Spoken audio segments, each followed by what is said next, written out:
An amazing story. Be sure to tune in tomorrow night. Obviously, Donna Brazile here also. Sean Hannity next. Our coverage continues throughout the night. All right, Hey, thanks, Sean. Tucker. By the way, those results in Virginia, New Jersey, New York, by the way, not states Donald Trump won. Welcome to Hannity. President Trump is in Seoul. He is in South Korea. He is 30 miles from the border with North Korea. He will be delivering a major speech on countering Pyongyang's nuclear aggression. We're going to bring you there live when the president starts speaking. And my monologue coming up a little later tonight in the show because of the president. As you can see, he'll be speaking any moment. Joining us now, former Deputy Assistant to the President, Sebastian Gorka, former U.S. Ambassador to the UN, Fox News contributor John Bolton. John Bolton, let's just go to when the President was in Japan this week. He said, talking to the Prime Minister, he will shoot them out of the sky when he completes the purchase of lots of additional military equipment from the United States, meaning if, in fact, Kim Jong-un tries again to fire a missile over Japan, it will be shot down. I expect these remarks tonight are going to be pretty powerful.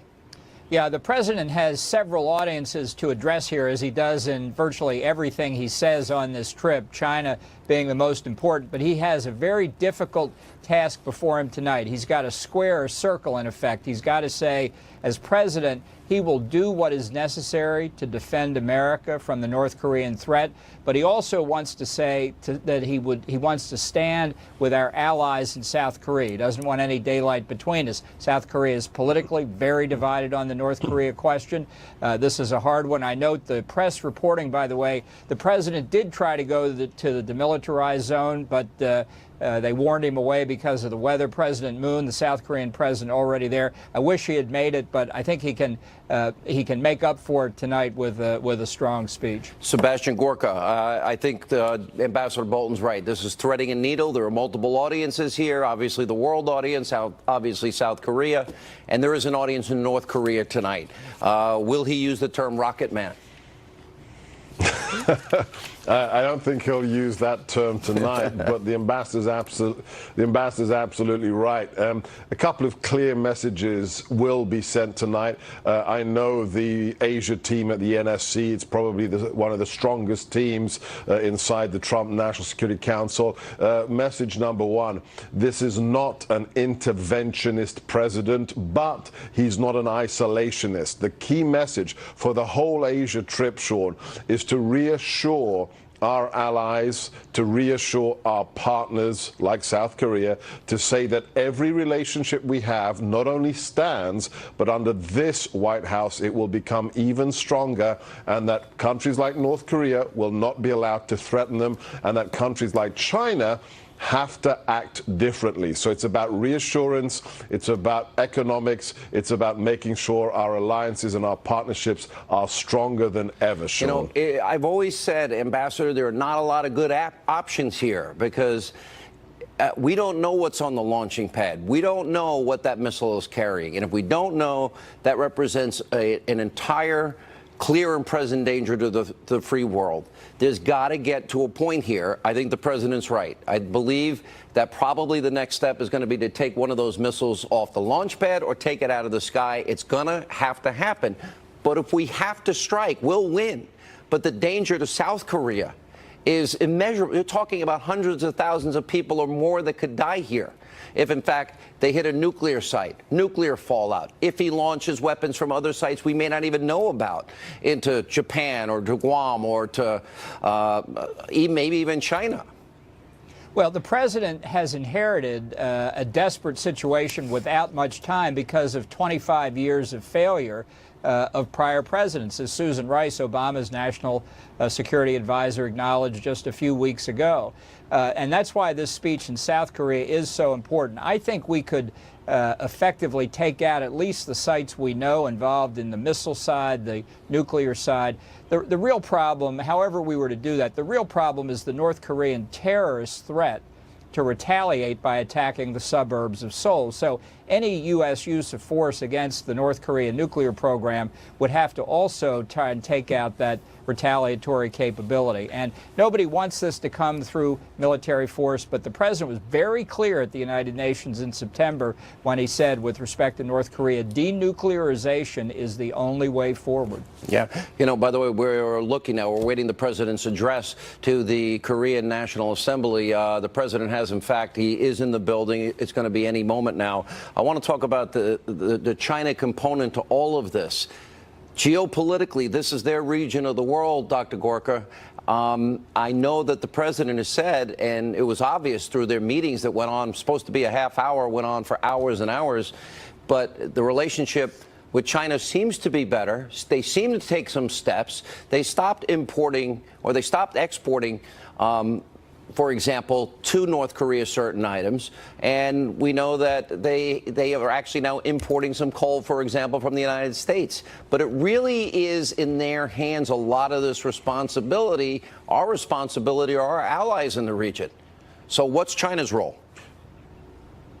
China is our longest-term problem geopolitically in the world, Sean. We turned the president's attitude to China around in the early months of the administration because we gave him those classified briefs on what China is doing, not only in the region, but in America as well. All the intelligence operations they're executing, the number of people that are visiting our defense labs, the number of people who are here as so-called students when they're doing something very different. The fact is, China has a plan for geopolitical domination. Your viewers can Google it right now. It's not classified. It's called One Belt, One Road. And for the 100th anniversary of the revolution in 2049, they wish to displace us as the global force shaping politics around the world. So they're not a normal interlocutor. They've been playing us, they've been playing a very two-faced game when it comes to North Korea. China has a plan. They're not a good actor. But when it comes to North Korea, they are key because North Korea depends upon China for its survival, Sean. By the way, the speech is going to start momentarily. We just saw Sarah Sanders and Jared Kushner being seated. I want to look at two deals, and I want to make a comparison, because when you have somebody that is seemingly as unstable as Kim Jong-un, ambassador, and you watch the United States of America, Bill Clinton told the American people, this is a good deal for the American people. And he assured us that they would give up their nuclear ambitions when he was dealing with Kim Jong-un's father, Kim Jong-un. And in fact, we gave them the money, we gave them the energy sources, we gave them everything they wanted, and they ended up building nuclear weapons anyway. Now they're getting the ICBM capability, which means potentially they could reach the continental United States. Now, on top of that, then you've got Obama's worst deal with Iran. What part of, you cannot buy off a dictatorship or extremists with American tax dollars, do these people on the left not understand? Well, they haven't understood it in a whole range of arms control matters with the Soviet Union during the Cold War and many more besides that. North Korea is never going to be talked out of this nuclear weapons program, especially now that they're so close to it. The CIA Director Mike Pompeo said a few weeks ago they might be able to hit targets in the United States within a matter of months. But even if it's a matter of 12 months, a year, in these matters, there really is very little time. So the president's got, I think the hardest meeting is with China. Xi Jinping comes at a moment of real power for himself. He can make the call on North Korea, and he's got to stop double timing us as China has for 25 years. And I think the president's got to say, either you help us solve this problem, we solve it together, or we'll solve it ourselves. You know, I also think politically speaking, Dr. Gorka, I mean, remember it was such a big deal when then President Nixon went to China. If you look in the short period of time Donald Trump has been president, he has no problem traveling the world, no problem going before a predominantly Muslim audience, no problem going to Israel, no problem meeting with all of these leaders. Is it going to be that the bigger legacy of Donald Trump might be on foreign policy? At this point, it's hard to tell because look at the economy, Sean. We've increased the stock market's value by a quarter in just the first 8 months of this administration. We've decreased unemployment to the lowest level in 17 years, 1.5 million jobs created. So most presidents are measured on what they do domestically in terms of economics. But in the case of the president, you're absolutely right. I told Trump supporters, I told Trump voters, even if you like Donald Trump now, you will have no idea how good he is at diplomacy because he really has a skill in negotiations, whether it's somebody that we've had bad relations with or whether it's our allies such as in NATO. Look what he did in NATO. For months they said, oh, he doesn't like it, it's obsolete. Through the president's own offices, they say, you want 2% of GDP spent on defense? We're fine with that, and the Secretary General says that in the White House. So I think his legacy, given what he inherited, the ambassador's completely right, could be as powerful in foreign policy as it is domestically in terms of the economy as well, Sean. You know, let me go to you, Ambassador Bolton. We see the head of the National Assembly now is speaking, so it's momentarily the president will take to the podium. I just know this media. I kind of like the fact that the president has the strength to say, oh, Rocket Man. And I think a lot of people get that. And it's a way of making a point. It's powerful, a little more lighthearted, but serious at the same time. I can only imagine a media meltdown freakout if he uses the term Rocket Man, which I personally would enjoy. Your reaction if he did? Well, you know, when President George W. Bush went to South Korea in his administration, he had some very harsh things to say about the Kim Jong-il regime, and the media critiqued him for it because they're teacup diplomats. They think that it's all etiquette and all protocol. I think Trump will be direct tonight. I think he always is. And what exact words he uses, I don't know, but I do think the message will be clear, and I think that's important. He is not Barack Obama. And people need to understand that. You know, I think all of that is true. And Dr. Gorka, as you watch this president, you know, I think one of the biggest moments we ever saw. Remember that when Reagan said, and he went to the wall and he said, well, Mr. Gorka, tear down this wall. And you go to the history of that, and all of his advisors, no, you got to take that out. In the lead up to that speech, take that out. They'd take it out in the next version. He'd put it back in. They'd take it out. He'd put it back in. And he went there and he said it. And it defined history. And you could argue even, too, in the case of John Kennedy. That was 30 years ago this year. You're absolutely right. The State Department back then, which hasn't changed, has gotten worse since then, tried to take that line, tear down this wall, Mr. Gorbachev, out of the president's speech 7 times until he, on the way there in the Beast, in the limo, had to manually write it back into the speech. What happened a year and a half later?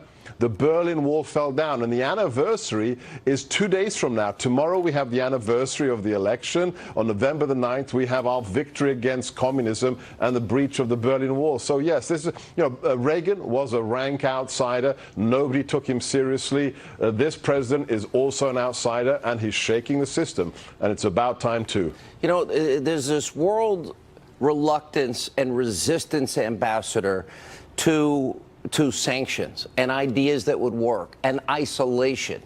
I don't understand this desire to constantly capitulate to the world's worst actors, those that literally put everybody in danger. And unless everybody's unified, you can't possibly be effective. Yeah, well, I think that point of view just misreads the nature of the hard men who challenged the United States, the Kim family dynasty in North Korea, the Ayatollahs in Tehran. These people don't think the same way we do. They don't have our priorities. They're not looking for reasonable solutions to what we consider a problem. For them, that's not a problem. That's their mark to get to domination in their region or whatever their objectives may be. And as long as you think that dealing with these kinds of regimes is like dealing with somebody on the other side of a negotiating table in the United States, as too often the State Department does, sadly, you're doomed to be defeated in negotiations. Your strategic position internationally will deteriorate, and actually you're increasing the risk that force might ultimately have to be used. You know, that's what Reagan meant by peace through strength. You look at the drama here, Dr. Gorka. He's 30 miles from the DNZ. This, I mean, the optics of the president of the United States, knowing that these rockets have been fired and calling on the world to show strength and resolve in an effort to have a denuclearized North Korea, is a powerful statement to the world. It's such a contrast to what we lived through the 8 years of Obama. It's not an apology tour, Sean. I've had diplomats from the region reach out to me frequently in the run-up to this visit, and they want to be reassured that we are their friends, and they are being reassured by the president investing this much time on the ground to going within 30 miles of the DMZ. He's sending a very clear message. America is back. It's American interests first, but like that Marine Corps division that has supplied 3 members of this administration, that Marine Corps division has a saying, no better friend, no worse enemy. And that's who America is. We are getting minor excerpts here from the president's speech tonight. I'll read to you. The more successful that South Korea becomes, the more decisively you discredit the dark fantasy at the heart of the Kim regime. In this republic, the people have done what no dictator ever could. You took, with the help of the United States, responsibility for yourselves and ownership of your future. You had a dream, a Korean dream, and you built that dream into a reality. And then he says, today, I hope and I speak not only for our countries, but all civilized nations when I say to the North, do not underestimate us. Do not try us. We will defend our common security, our shared prosperity, and our sacred liberty, and will not allow American cities to be threatened with destruction. We will not be intimidated, and we will not let the worst atrocities in history be repeated here on the ground we fought and died for. That's only a small snippet. Wow. What do you think, Ambassador? Boy, that's great, and I think even Kim Jong-un can understand it. I think Xi Jinping in Beijing will understand it.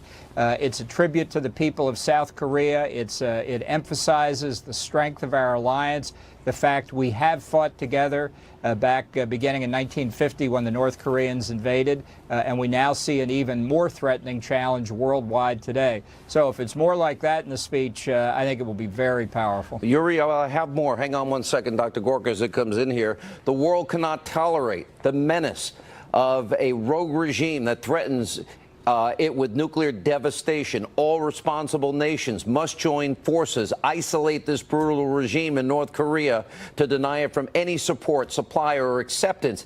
It is our responsibility and our duty to confront the danger together, because the longer we wait, the greater the danger grows, the fewer the options become, and those nations that choose to ignore this threat or worse, well, to enable it, the weight of this crisis is on your conscience. Well, obviously the president will not be mincing words tonight. Dr. Gorka. All it takes for evil to win is for a few good men to do nothing. It's very clear the message tonight. This is not an interventionist president, but he is prepared to call out evil when he sees it. The North Korean regime is evil, and that the fact that in the last 64 years we've seen such an amazing difference in the development, the prosperity of South Korea with our support compared to this Stalinist regime in the North that starves its own people. The president's not going to pull any punches. We're not here to start a war, but if you threaten us, we will deal with you, and we are prepared to call you out for what you are, and we're not going to apologize for what America stands for. How refreshing after 8 years of Obama and really an 8-year apology tour. You know, you watch the president's trip here. This is truly historic, Ambassador. 30 miles now from the DMZ, the demilitarized zone, and you have a president who ran on an idea that, hey, what we did in Iraq was wrong, and he was against it. He said we should have taken the oil, and we should have paid for the military efforts and those that fought, bled, and died. And yet, I think you have a president here who would not be engaged in any protracted conflict with Kim Jong-un. I would imagine any conflict with Kim Jong-un is going to be over in fairly short order with the might of the U.S. military. That's where it gets scary. How unstable is this man? Firing missiles over Japan, threatening Guam, and threatening the United States of America, as he now moves towards ICBM full capability to deliver the nuclear weapons he has, we don't really have much of a choice here. How far will he push this? Well, you know, look, it's a bizarre regime in North Korea. They may be rational, but they're not rational in our terms. They may be rational in their own terms. And as you describe it, this is the way they behave now, before they have the capability of hitting targets across the continental United States. That's why it's so important, again, to underline what the president said. Denuclearization is the only answer. We're not going to leave them with nuclear weapons, as the Obama administration was apparently prepared to do.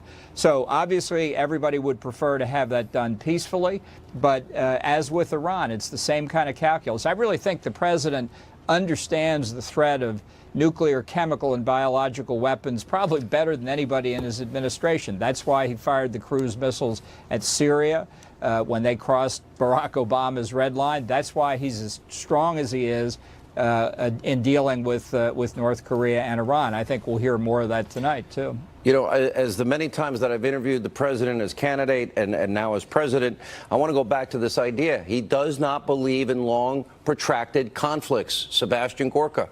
By the way, here comes the president. We just saw McMaster's and John Kelly and Hope Hicks being seated, and the president and the first lady making their way into the Korean National Assembly. A historic speech in Seoul, South Korea tonight, only 30 miles from the demilitarized zone. Warm reception, standing ovation. From the highlights of the speech that were just literally released just moments ago, you see it's going to be a pretty tough speech by the president. Let's now just listen in.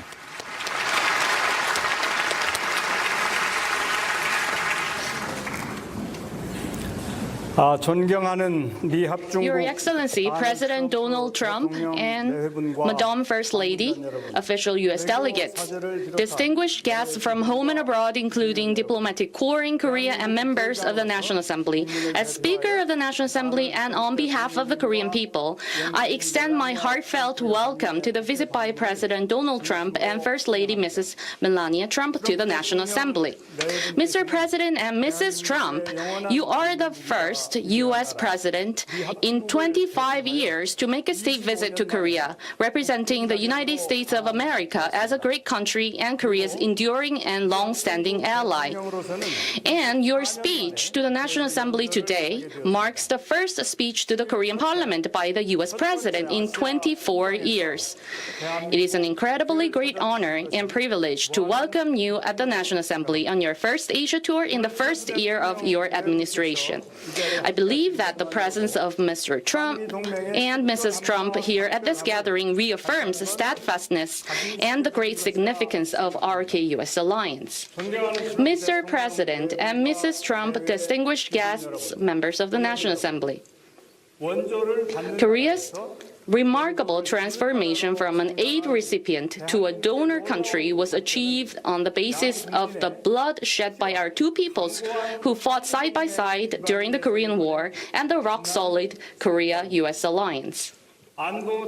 Starting from security alliance, our alliance has been evolving into a comprehensive alliance that has global implications extending beyond economic alliance. The RK-US alliance, recognized as having made a significant contribution to peace on the Korean Peninsula and in Northeast Asia, is now confronting grave nuclear and missile threats from North Korea. Our two countries have worked closely together to deter the growing nuclear threat from North Korea and to achieve the peaceful denuclearization of the Korean Peninsula. As articulated by your inaugural address where you said, "Now arrives the hour of action," Mr. President is acting with great determination and commitment to make the North Korean nuclear issue a top priority like no other U.S. president in history. Allow me to take this opportunity to extend our deepest appreciation and respect to Mr. President for your role as great and peaceful mediator under your excellent leadership and great negotiating ability. I sincerely hope that your visit to Korea can serve as a new fulcrum for our deep friendship and our shared prosperity going forward, and set a historic milestone in bringing peace to the Korean Peninsula and Northeast Asia. Before we invite President Trump to deliver a speech, let me introduce you to First Lady Mrs. Melania Trump, who is beautiful and wise. Mrs. Trump, may I ask you to briefly rise from the seat to accept our warm welcome? Thank you.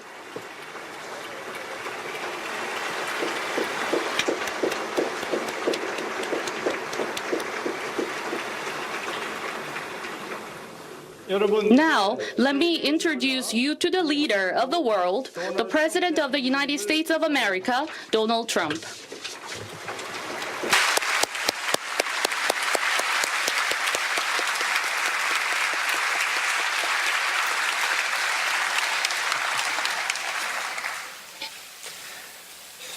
Assembly Speaker Chung, distinguished members of this Assembly, ladies and gentlemen, thank you for the extraordinary privilege to speak in this great chamber and to address your people on behalf of the people of the United States of America. In our short time in your country, Melania and I have been awed by its ancient, modern wonders, and we are deeply moved by the warmth of your welcome. Last night, President and Mrs. Moon showed us incredible hospitality in a beautiful reception at the Blue House. We had productive discussions on increasing military cooperation and improving the trade relationship between our nations on the principle of fairness and reciprocity. Through this entire visit, it has been both our pleasure and our honor to create and celebrate a long friendship between the United States and the Republic of Korea. This alliance between our nations was forged in the crucible of war and strengthened by the trials of history. From the Incheon landings to Pork Chop Hill, American and South Korean soldiers have fought together, sacrificed together, and triumphed together. Almost 67 years ago, in the spring of 1951, they recaptured what remained of this city where we are gathered so proudly today. It was the second time in a year that our combined forces took on steep casualties to retake this capital from the communists. Over the next weeks and months, the men soldiered through steep mountains and bloody, bloody battles. Driven back at times, they will their way north to form the line that today divides the oppressed and the free. And there, American and South Korean troops have remained together holding that line for nearly 7 decades.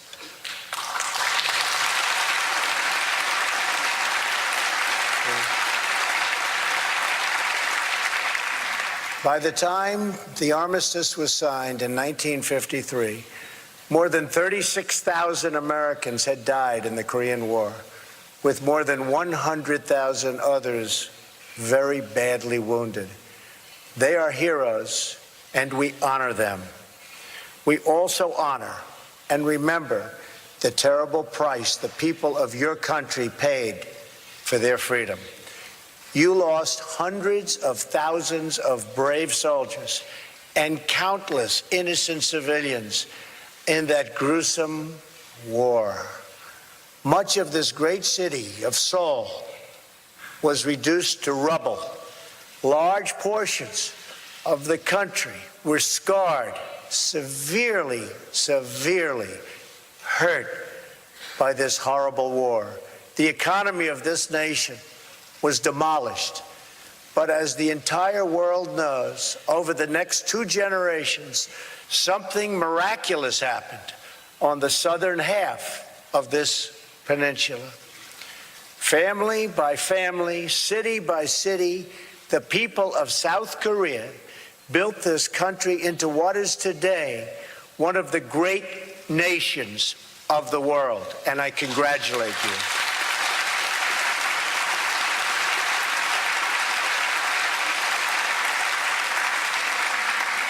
you. In less than one lifetime, South Korea climbed from total devastation to among the wealthiest nations on earth. Today, your economy is more than 350 times larger than what it was in 1960. Trade has increased 1,900 times. Life expectancy has risen from just 53 years to more than 82 years today. Like Korea, and since my election exactly 1 year ago today, I celebrate with you.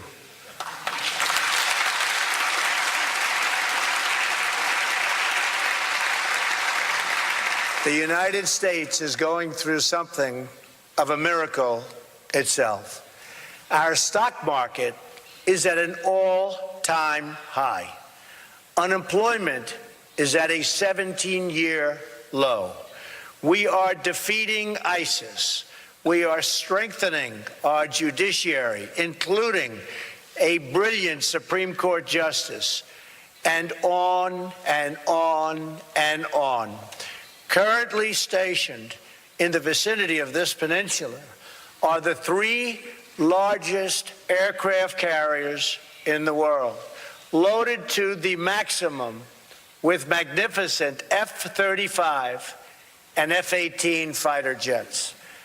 In addition, we have nuclear submarines appropriately positioned. The United States, under my administration, is completely rebuilding its military and is spending hundreds of billions of dollars to the newest and finest military equipment anywhere in the world being built right now. I want peace through strength.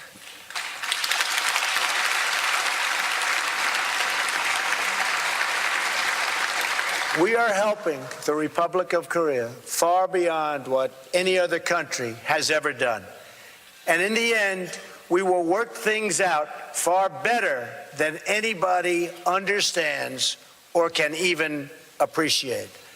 I know that the Republic of Korea, which has become a tremendously successful nation, will be a faithful ally of the United States very long into the future.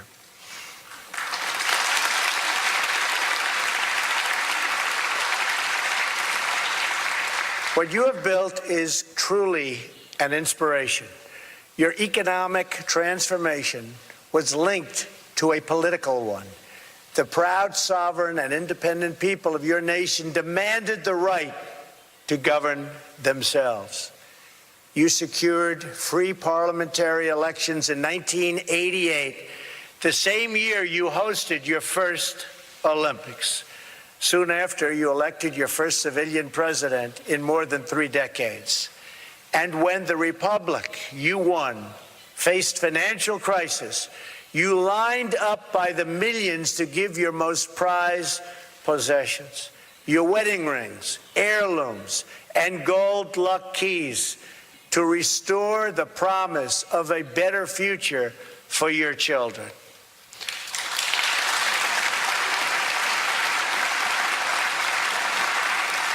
Your wealth is measured in more than money. It is measured in achievements of the mind and achievements of spirit. Over the last several decades, your scientists have engineered so many magnificent things. You've pushed the boundaries of technology, pioneered miraculous medical treatments, and emerged as leaders in unlocking the mysteries of our universe. Korean authors penned roughly 40,000 books this year. Korean musicians fill concert halls all around the world. Young Korean students graduate from college at the highest rates of any country. And Korean golfers are some of the best on earth.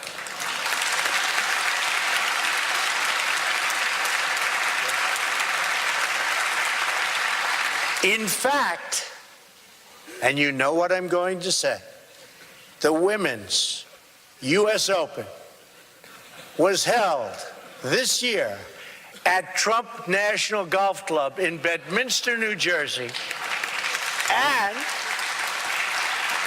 it just happened to be won by a great Korean golfer, Sung-hyun Park, and 8 of the top 10 players were from Korea. And the top 4 golfers, 1, 2, 3, 4, the top 4 were from Korea. Congratulations. Congratulations.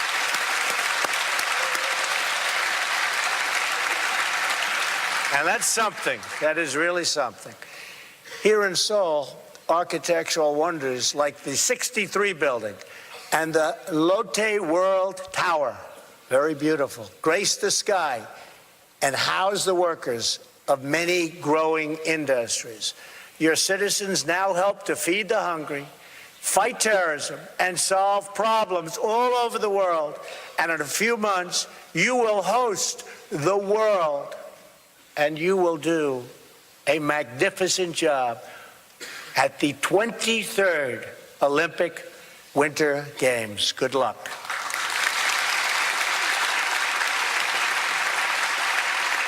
The Korean miracle extends exactly as far as the armies of free nations advanced in 1953, 25 miles to the north. There it stops. It all comes to an end. Dead stop. The flourishing ends, and the prison state of North Korea sadly begins. Workers in North Korea labor grueling hours in unbearable conditions for almost no pay. Recently, the entire working population was ordered to work for 70 days straight, or else pay for a day of rest. Families live in homes without plumbing, and fewer than half have electricity. Parents bribe teachers in hopes of saving their sons and daughters from forced labor. More than 1 million North Koreans died of famine in the 1990s, and more continue to die of hunger today. Among children under the age of 5, nearly 30% of afflicted and are afflicted by stunted growth due to malnutrition. And yet, in 2012 and 2013, the regime spent an estimated $200 million, or almost half the money that it allocated to improve living standards for its people, to instead build even more monuments, towers, and statues to glorify its dictators. What remains of the meager harvest of the North Korean economy is distributed according to perceived loyalty to a twisted regime. Far from valuing its people as equal citizens, this cruel dictatorship measures them, scores them, and ranks them based on the most arbitrary indications of their allegiance to the state. Those who score the highest in loyalty may live in the capital city. Those who score the lowest starve. A small infraction by one citizen, such as accidentally staining a picture of the tyrant printed in a discarded newspaper, can wreck the social credit rank of his entire family for many decades. An estimated 100,000 North Koreans suffer in gulags, toiling in forced labor, and enduring torture, starvation, rape, and murder on a constant basis. In one known instance, a 9-year-old boy was imprisoned for 10 years because his grandfather was accused of treason. In another, a student was beaten in school for forgetting a single detail about the life of Kim Jong-un. Soldiers have kidnapped foreigners and forced them to work as language tutors for North Korean spies. In the part of Korea that was a stronghold for Christianity before the war, Christians and other people of faith who were found praying or holding a religious book of any kind are now detained, tortured, and in many cases, even executed. North Korean women are forced to abort babies that are considered ethnically inferior. And if these babies are born, the newborns are murdered. One woman's baby, born to a Chinese father, was taken away in a bucket. The guard said it did not deserve to live because it was impure. So why would China feel an obligation to help North Korea? The horror of life in North Korea is so complete that citizens pay bribes to government officials to have themselves exported aboard as slaves. They would rather be slaves than live in North Korea. To attempt to flee is a crime punishable by death. One person who escaped remarked, "When I think about it now, I was not a human being. I was more like an animal. Only after leaving North Korea did I realize what life was supposed to be." And so, on this peninsula, we have watched the results of a tragic experiment in a laboratory of history. It is a tale of one people, but two Koreas.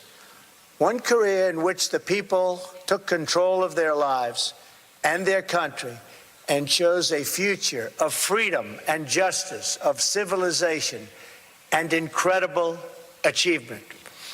And another Korea in which leaders imprisoned their people under the banner of tyranny, fascism, and oppression. The result of this experiment are in, and they are totally conclusive. When the Korean War began in 1950, the two Koreas were approximately equal in GDP per capita. But by the 1990s, South Korea's wealth had surpassed North Korea's by more than 10 times. And today, the South's economy is over 40 times larger. So you started the same a short while ago, and now you're 40 times larger. You're doing something right. Considering the misery wrought by the North Korean dictatorship, it is no surprise that it has been forced to take increasingly desperate measures to prevent its people from understanding this brutal contrast. Because the regime fears the truth above all else, it forbids virtually all contact with the outside world. Not just my speech today, but even the most commonplace facts of South Korean life are forbidden knowledge to the North Korean people. Western and South Korean music is banned. Possession of foreign media is a crime, punishable by death. Citizens spy on fellow citizens. Their homes are subject to search at any time, and their every action is subject to surveillance.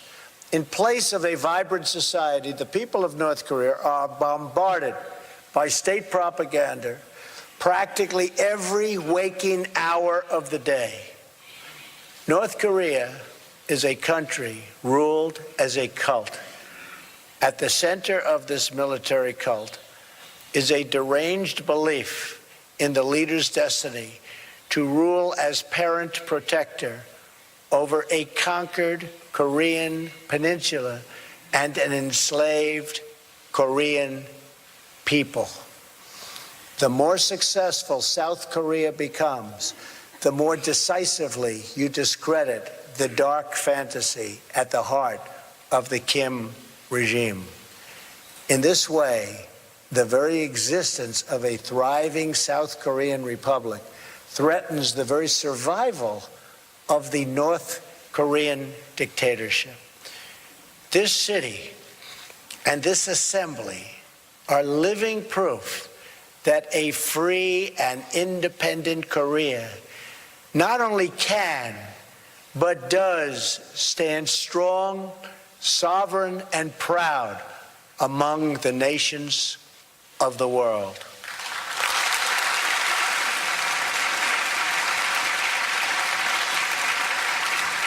Here, the strength of the nation does not come from the false glory of a tyrant. It comes from the true and powerful glory of a strong and great people, the people of the Republic of Korea. A Korean people who are free to live, to flourish, to worship, to love, to build, and to grow their own destiny. In this republic, the people have done what no dictator ever could. You took, with the help of the United States, responsibility for yourselves and ownership of your future. You had a dream, a Korean dream, and you built that dream into a great reality. In so doing, you performed the miracle on the Han that we see all around us, from the stunning skyline of Seoul to the plains and peaks of this beautiful landscape. You have done it freely. You have done it happily. And you have done it in your own very beautiful way. This reality, this wonderful place, your success is the greatest cause of anxiety, alarm, and even panic to the North Korean regime. That is why the Kim regime seeks conflict abroad to distract from total failure that they suffer at home. Since the so-called armistice, there have been hundreds of North Korean attacks on Americans and South Koreans. These attacks have included the capture and torture of the brave American soldiers of the USS Pueblo, repeated assaults on American helicopters, and the 1969 drowning of a U.S. surveillance plane that killed 31 American servicemen. The regime has made numerous lethal incursions in South Korea, attempted to assassinate senior leaders, attacked South Korean ships, and tortured Otto Warmbier, ultimately leading to that fine young man's death. All the while, the regime has pursued nuclear weapons with the deluded hope that it could blackmail its way to the ultimate objective. And that objective we are not going to let. We are not going to let it have. All of Korea is under that spell, divided in half. South Korea will never allow what's going on in North Korea to continue to happen. The North Korean regime has pursued its nuclear and ballistic missile programs in defiance of every assurance, agreement, and commitment it has made to the United States and its allies. It's broken all of those commitments. After promising to freeze its plutonium program in 1994, it repeated the benefits of the deal and then immediately continued its illicit nuclear activities. In 2005, after years of diplomacy, the dictatorship agreed to ultimately abandon its nuclear programs and return to the Treaty on Non-Proliferation. But it never did, and worse, it tested the very weapons it said it was going to give up. In 2009, the United States gave negotiations yet another chance and offered North Korea the open hand of engagement. The regime responded by sinking a South Korean Navy ship, killing 46 Korean sailors. To this day, it continues to launch missiles over the sovereign territory of Japan and all other neighbors, test nuclear devices, and develop ICBMs to threaten the United States itself. The regime has interpreted America's past restraint as weakness. This would be a fatal miscalculation. This is a very different administration than the United States has had in the past. Today, I hope I speak not only for our countries, but for all civilized nations when I say to the North, do not underestimate us and do not try us. We will defend our common security, our shared prosperity, and our sacred liberty. We did not choose to draw here on this peninsula.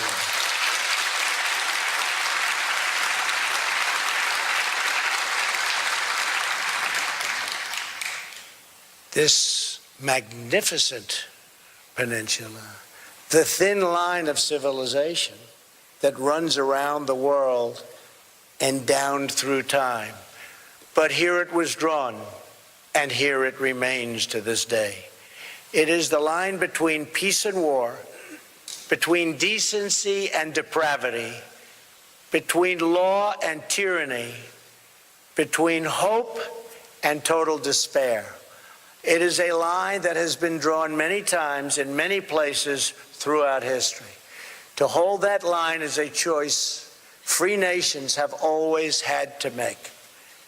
We have learned together the high cost of weakness and the high stakes of its defense. America's men and women in uniform have given their lives in the fight against Nazism, imperialism, communism, and terrorism. America does not seek conflict or confrontation, but we will never run from it. History is filled with discarded regimes that have foolishly tested America's resolve. Anyone who doubts the strength or determination of the United States should look to our past, and you will doubt it no longer. We will not permit America or our allies to be blackmailed or attacked. We will not allow American cities to be threatened with destruction. We will not be intimidated, and we will not let the worst atrocities in history be repeated here on this ground we fought and died so hard to secure.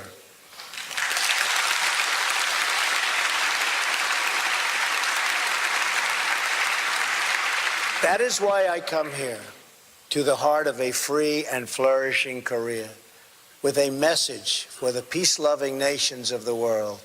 The time for excuses is over. Now is the time for strength. If you want peace, you must stand strong at all times.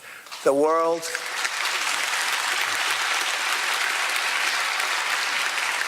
cannot tolerate the menace of a rogue regime that threatens with nuclear devastation.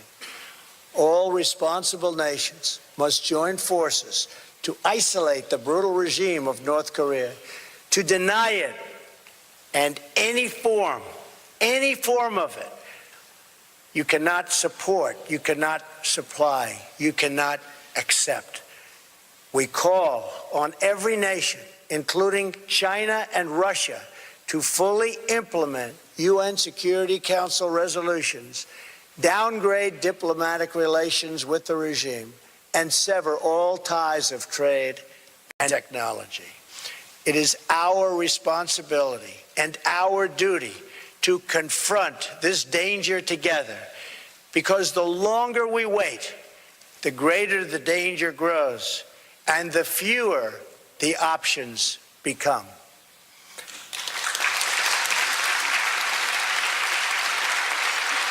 And to those nations that choose to ignore this threat, or worse still, to enable it, the weight of this crisis is on your conscience. I also have come here to this peninsula to deliver a message directly to the leader of the North Korean dictatorship. The weapons you are acquiring are not making you safer. They are putting your regime in grave danger. Every step you take down this dark path increases the peril you face. North Korea is not the paradise your grandfather envisioned. It is a hell that no person deserves. Yet, despite every crime you have committed against God and man, you are ready to offer, and we will do that. We will offer a path to a much better future. It begins with an end to the aggression of your regime, a stop to your development of ballistic missiles, and complete, verifiable, and total denuclearization.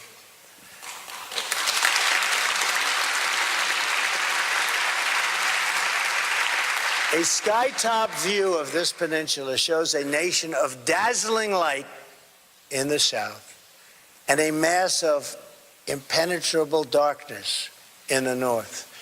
We seek a future of light, prosperity, and peace, but we are only prepared to discuss this brighter path for North Korea if its leaders cease their threats and dismantle their nuclear program. The sinister regime of North Korea is right about only one thing. The Korean people do have a glorious destiny, but they could not be more wrong about what that destiny looks like. The destiny of the Korean people is not to suffer in the bondage of oppression, but to thrive in the glory of freedom.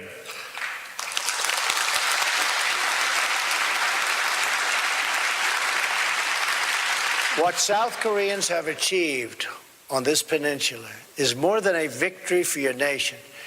It is a victory for every nation that believes in the human spirit. And it is our hope that someday soon, all of your brothers and sisters in the North will be able to enjoy the fullest of life intended by God. Your republic shows us all of what is possible. In just a few decades, with only the hard work, courage, and talents of your people, you turned this war-torn land into a nation blessed with wealth, rich in culture, and deep in spirit. You built a home where all families can flourish and where all children can shine and be happy. This Korea stands strong and tall among the great community of independent, confident, and peace-loving nations. We are nations that respect our citizens, cherish our liberty, treasure our sovereignty, and control our own destiny. We affirm the dignity of every person and embrace the full potential of every soul. And we are always prepared to defend the vital interests of our people against the cruel ambition of tyrants. Together we dream of a Korea that is free, a peninsula that is safe, and families that are reunited once again. We dream of highways connecting North and South, of cousins embracing cousins, and this nuclear nightmare replaced with the beautiful promise of peace. Until that day comes, we stand strong and alert. Our eyes are fixed to the north and our hearts praying for the day when all Koreans can live in freedom. Thank you. God bless you. God bless the Korean people. Thank you very much. Thank you. Thank you very much. That's President Trump in South Korea tonight, standing ovation, and the speech went on a little more than 35 or so minutes, and a no-holds-barred President Trump tonight extolling the virtues of freedom and capitalism and the partnership with South Korea that the United States has versus the dictatorship, the poverty, the misery, the nuclear ambitions of Kim Jong-un and North Korea. A powerful, powerful moment 30 miles from the DMZ zone. And we're going to have a lot more to say on this tomorrow. And a lot of big lines in there, not the least of which is we believe in peace through strength. And we will stand for what is strong and don't test the United States of America. That's all the time we have left. We'll always be fair and balanced. Laura Ingraham picks it up from here, and we will pick it up tomorrow. Laura, what do you got? All right, Sean, thanks so much. Good evening from Washington. Thanks for joining us tonight. News is breaking all over the world. We have you